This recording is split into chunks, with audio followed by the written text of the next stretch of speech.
ಸಿದ್ದರಾಮಯ್ಯ ನವೆಂಬರ್ವರೆಗೆ ಮಾತ್ರ ಮುಖ್ಯಮಂತ್ರಿಯಾಗಿರ್ತಾರೆ ಅಂತ ಹೇಳೋ ಮೂಲಕ ವಿಪಕ್ಷ ನಾಯಕ ಆರ್ ಅಶೋಕ್ ಮತ್ತೊಂದು ಬಾಂಬ್ ಸಿಡಿಸಿದ್ದಾರೆ. ರಾಜ್ಯದಲ್ಲಿ ಕಾನೂನು ಸುವ್ಯವಸ್ಥೆ ಹದಗೆಟ್ಟು ಹೋಗಿದೆ. ಇದಕ್ಕೆಲ್ಲ ಸಿದ್ದರಾಮಯ್ಯ ಆಡಳಿತ ವೈಖರಿಯೇ ಕಾರಣ.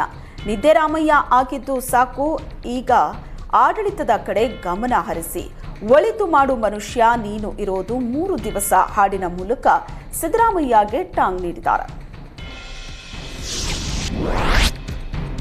ಉದಯಗಿರಿ ಪೊಲೀಸ್ ಠಾಣೆ ಮೇಲೆ ಮುಸ್ಲಿಂ ಯುವಕರ ದಾಳಿ ಪ್ರಕರಣಕ್ಕೆ ಸಂಬಂಧಿಸಿದಂತೆ ಆರೋಪಿಗಳ ಮನೆ ಕದ ತಟ್ಟಿದ ಪೊಲೀಸರಿಗೆ ಶಾಕ್ ಎದುರಾಗಿದೆ.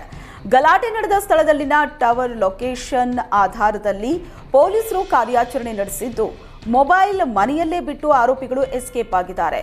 ಪ್ರಕರಣ ಕೈಗೆತ್ತಿಕೊಂಡಿರೋ ಸಿಸಿಬಿ ಪೊಲೀಸರು 10ಕ್ಕೂ ಹೆಚ್ಚು ಸಿಸಿಟಿವಿಗಳ ಡಿವಿಆರ್ ವಶಕ್ಕೆ ಪಡೆದಿದ್ದಾರೆ. ಅದರಲ್ಲಿನ ದೃಶ್ಯಾವಳಿಗಳನ್ನು ಆಧರಿಸಿ ಆರೋಪಿಗಳ ಪತ್ತೆ ಕಾರ್ಯಕ್ಕೆ ಸಿಸಿಬಿ ಮುಂದಾಗಿದೆ. ಉದಯಗಿರಿಯಲ್ಲಿ ಗೂಂಡಾಗಿರಿ ನಡೆದ ಘಟನಾ ಸ್ಥಳಕ್ಕೆ ಆರ್ ಅಶೋಕ್ ಭೇಟಿ ನೀಡಿ ಮಾಹಿತಿ ಕಲೆ ಹಾಕಿದ್ರು. ಬಳಿಕ ಮಾತನಾಡಿದ ಆರ್ ಅಶೋಕ್, ರಾಜ್ಯದಲ್ಲಿ ಕಾನೂನು ಸುವ್ಯವಸ್ಥೆ ಸಂಪೂರ್ಣ ಹದಗೆಟ್ಟಿದೆ. ಈ ಘಟನೆಗೆ ಸರ್ಕಾರವೇ ನೇರ ಹೊಣೆ ಅಂತ ಸರ್ಕಾರದ ವಿರುದ್ಧ ಅಶೋಕ್ ಹರಿಹಾಯ್ದ್ರು. ಪೊಲೀಸ್ ಅಧಿಕಾರಿಗಳಿಗೆ ಸಚಿವ ರಾಜಣ್ಣನೇ ಕೆಟ್ಟದಾಗಿ ಬೈದಿದ್ದಾರೆ. ಹಾಗಾದ್ರೆ ಪೊಲೀಸ್ ಠಾಣೆ ಯಾಕೆ ಬೇಕು? ಮುಚ್ಚಿಬಿಡಿ. ಆರೋಪಿಯನ್ನ ಠಾಣೆಗೆ ಕರೆತರದೆ ಇನ್ನೆಲ್ಲಿ ಕರ್ಕೊಂಡು ಹೋಗಬೇಕಾಗಿತ್ತು? ಉದಯಗಿರಿ ಏನ್ ಪಾಕಿಸ್ತಾನದಲ್ಲಿದೆಯಾ? ಅಂಬೇಡ್ಕರ್ ಅವರ ಕಾನೂನು ಉದಯಗಿರಿಗೆ ಅನ್ವಯ ಆಗಲ್ವಾ?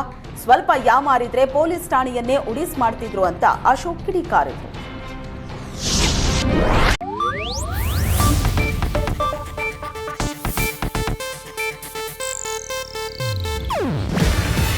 ಇದು ಏಷ್ಯಾನೆಟ್ ನ್ಯೂಸ್ ನೆಟ್ವರ್ಕ್ ಪ್ರಸ್ತುತಿ.